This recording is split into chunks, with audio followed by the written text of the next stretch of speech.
안녕하세요. 사연TV입니다. 오늘 이야기의 주인공은 서울 강남에 사는 75세 박순자 할머니입니다. 순자 할머니는 평생을 악착같이 살아왔습니다. 남편과 함께 작은 가게를 운영하며 한 푼 두 푼 모은 돈으로 강남에 아파트 한 채를 마련했고 은행에는 7억 원이 넘는 예금이 있었습니다. 하지만 3년 전 남편이 갑자기 세상을 떠나면서 순자 할머니에게는 큰 고민이 생겼습니다. 바로 평생 모은 이 재산을 어떻게 해야 할지에 대한 고민이었습니다. 순자 할머니에게는 3명의 자녀가 있었습니다. 큰아들, 둘째 딸, 그리고 막내 아들. 모두 성인이 되어 각자의 삶을 살고 있었지만 어머니에 대한 태도는 저마다 달랐습니다. 마이너스. 큰아들 민수는 40대 중반의 사업가였습니다. 한때는 잘나가는 사업가였지만 부동산 투자에 실패하면서 10억이 넘는 빚을 지게 되었습니다. 민수는 어머니를 찾을 때마다 한결같이 돈 이야기만 했습니다. 강남 아파트를 팔아서 자신의 빚을 갚게 해달라고 애원했고 때로는 눈물까지 흘리며 호소했습니다.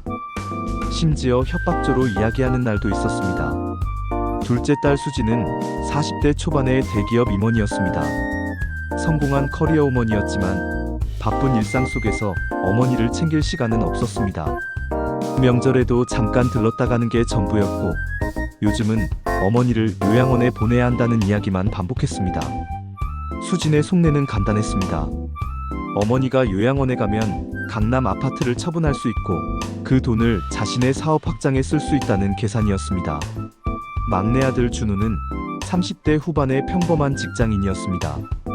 아내와 두 아이를 키우며 바쁘게 살고 있었지만 사실 그는 어머니에게 거의 관심이 없었습니다. 전화도 한 달에 한 번 할까 말까 했고 명절에도 여러 핑계를 대며 얼굴을 보이지 않았습니다. 순자 할머니는 이런 자식들의 모습을 보며 매일 밤 한숨을 쉬었습니다. 평생 자식들을 위해 살아왔는데 정작 자식들은 어머니를 진심으로 걱정하는 것 같지 않았습니다. 마이너스. 그러던 어느 날 순자 할머니는 변호사 사무실을 찾았습니다. 유언장을 작성하기 위해서였습니다. 변호사는 자녀들에게 재산을 어떻게 분배할 것인지 물었습니다. 순자 할머니는 잠시 침묵하다가 조용히 대답했습니다. 자식들에게는 한 푼도 주지 않겠다고, 모든 재산을 사회에 기부하겠다고 말했습니다. 변호사는 놀란 표정을 지었지만 순자 할머니의 결심은 확고했습니다. 하지만 아직 자식들에게는 이 사실을 알리지 않기로 했습니다. 죽기 전까지 자식들이 어떻게 변하는지 지켜보기로 한 것입니다. 그 후 몇 주 동안 큰아들 민수의 압박은 더욱 심해졌습니다. 채권자들이 집까지 찾아온다며 당장 아파트를 팔아달라고 울부짖었고 심지어 죽겠다는 협박까지 서슴지 않았습니다. 둘째 딸 수지는 이미 요양원 예약까지 맞춰놓고 어머니를 설득하려 했습니다.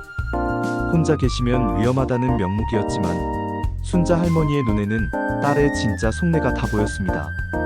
막내 아들 준호는 여전히 무관심했습니다. 순자 할머니가 몸이 아파 병원에 데려다 달라고 전화했을 때도 회사 일이 바쁘다며 택시를 타라는 말만 남기고 전화를 끊었습니다. 순자 할머니는 핸드폰을 내려놓으며 혼잣말을 했습니다. 이 아이들이 정말 자신의 자식들이 맞는지 의문이 들었습니다. 그로부터 6개월 후 순자 할머니의 건강이 급격히 나빠졌습니다. 병원에서 정밀 검사를 받은 결과 시한부 선고를 받았습니다. 남은 시간은 6개월 정도였습니다. 순자 할머니는 의외로 담담하게 받아들였습니다. 오히려 이제야 모든 것을 정리할 때가 왔다고 생각했습니다. 그날 저녁 순자 할머니는 세 자식에게 연락했습니다. 중요한 이야기가 있으니 모두 모이라고 했습니다. 일주일 후 세 자식이 어머니의 집에 모였습니다. 큰아들 민수는 기대에 찬 눈빛이었고 둘째 딸 수지는 조금 불안한 표정이었으며 막내 준호는 여전히 무관심해 보였습니다. 순자 할머니는 천천히 입을 열었습니다. 자신이 오래 살지 못한다는 의사의 진단을 받았다고 말했습니다. 세 자식의 표정이 일순간 변했습니다. 하지만 순자 할머니의 눈에는 그것이 걱정이 아닌 재산에 대한 기대감으로 보였습니다. 순자 할머니는 가방에서 봉투 하나를 꺼냈습니다. 유원장이었습니다. 큰아들 민수가 봉투를 뜯어 내용을 확인했습니다. 그의 얼굴이 점점 굳어지기 시작했습니다. 유언장에는 충격적인 내용이 적혀 있었습니다. 강남 아파트는 불우이웃돕기 재단에 기부하고 예금 7억 원은 고아원과 양로원에 기부한다는 내용이었습니다. 그리고 세 자녀에게는 각각 1원씩만 지급한다고 명시되어 있었습니다. 유언장에는 이유까지 상세하게 적혀 있었습니다. 큰아들은 어머니를 ATM 기계로만 생각했고 둘째 딸은 어머니를 요양원에 버리려 했으며 막내 아들은 어머니에게 무관심했다는 내용이었습니다. 방안은 정적에 휩싸였습니다. 큰아들 민수는 소리를 지르며 항의했고 둘째 딸 수지는 눈물을 흘리며 재고를 부탁했습니다. 하지만 순자 할머니는 단호했습니다. 더 이상 볼 것도 없으니 나가라고 했습니다. 세 자식은 집 밖으로 나왔습니다. 큰아들 민수는 화를 참지 못했고 둘째 딸 수지는 자신들이 너무 심했던 건 아닌지 후회하기 시작했습니다. 막내 아들 준호도 그제야 어머니에게 너무 무관심했던 자신을 돌아보게 되었습니다. 하지만 이미 늦었습니다. 어머니의 결심은 확고해 보였고 유언장은 이미 법적 효력을 갖춘 상태였습니다. 그날 이후 세 자식의 태도가 180도 바뀌었습니다. 큰아들 민수는 매일 어머니를 찾아와 병원 간호를 도맡았습니다. 둘째 딸 수지는 바쁜 일정을 조정해가며 어머니와 시간을 보냈습니다. 막내 아들 준우는 주말마다 가족을 데리고 와서 어머니께 맛있는 음식을 해드렸습니다. 3개월이 흘렀습니다. 세 자식은 정말로 달라진 것 같았습니다. 더 이상 돈 이야기를 하지 않았고 진심으로 어머니를 걱정하는 모습이었습니다. 하지만 순자 할머니의 태도는 여전히 냉정했습니다.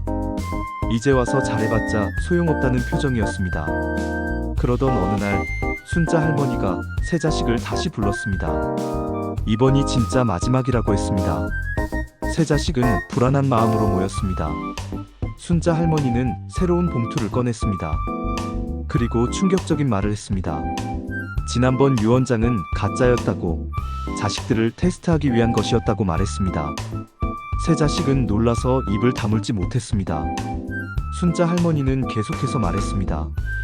지난 3개월 동안 자식들이 어떻게 행동하는지 지켜봤다고, 그제야 정신을 차린 것 같다고 했습니다. 그리고 진짜 유언장을 공개했습니다. 새로운 유언장에는 이렇게 적혀 있었습니다. 강남 아파트는 여전히 사회에 기부하지만 예금 7억 원 중 6억은 사회에 기부하고 1억 원은 세 자녀에게 균등하게 분배한다는 내용이었습니다. 하지만 조건이 있었습니다.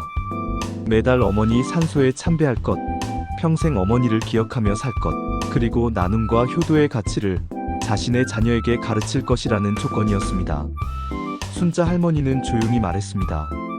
각자 3천만 원씩만 받으라고, 그것도 조건부라고 했습니다. 세 자식은 이제야 진심 어린 눈물을 흘렸습니다. 돈이 문제가 아니었습니다. 자신들이 얼마나 잘못 살아왔는지 깨달은 것입니다. 순자 할머니는 마지막으로 이렇게 말했습니다.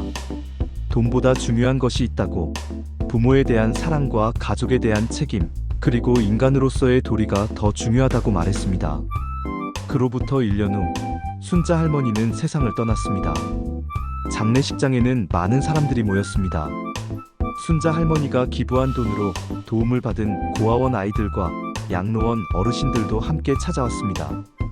세 자식은 관 앞에서 무릎을 꿇고 눈물을 흘렸습니다. 이제야 알았다고, 자신들이 얼마나 잘못 살았는지 이제야 깨달았다고 말했습니다. 그 후 세 자식은 어머니의 뜻을 따라 매달 산소를 찾았습니다. 그리고 자신의 아이들에게 효도와 나눔의 가치를 가르쳤습니다. 큰아들 민수는 어머니께 받은 3천만 원으로 빚을 조금이나마 갚고 작은 가게를 시작했습니다. 그리고 매년 수익의 일부를 사회에 기부했습니다. 둘째 딸 수지는 회사 일을 줄이고 봉사활동에 시간을 투자하기 시작했습니다. 어머니가 기부한 양로원을 정기적으로 방문했습니다. 막내 아들 준호는 자신의 아이들과 함께 매주 요양원을 방문하며 어르신들께 봉사하는 시간을 가졌습니다. 순자 할머니의 마지막 가르침, 그것은 돈이 아닌 사람의 도리였습니다. 여러분의 부모님은 지금 어떻게 지내고 계신가요? 마지막으로 부모님께 전화한 게 언제인가요? 마지막으로 부모님을 직접 찾아뵌 게 언제인가요? 돈보다 중요한 것은 마음입니다. 하지만 시간은 기다려주지 않습니다. 오늘 당장 전화해보세요. 아니면 직접 찾아가 보세요. 후회는 언제나 늦게 찾아오니까요. 마이너스 사연TV였습니다. 구독과 좋아요, 알림 설정 부탁드립니다. 다음 이야기로 또 찾아뵙겠습니다.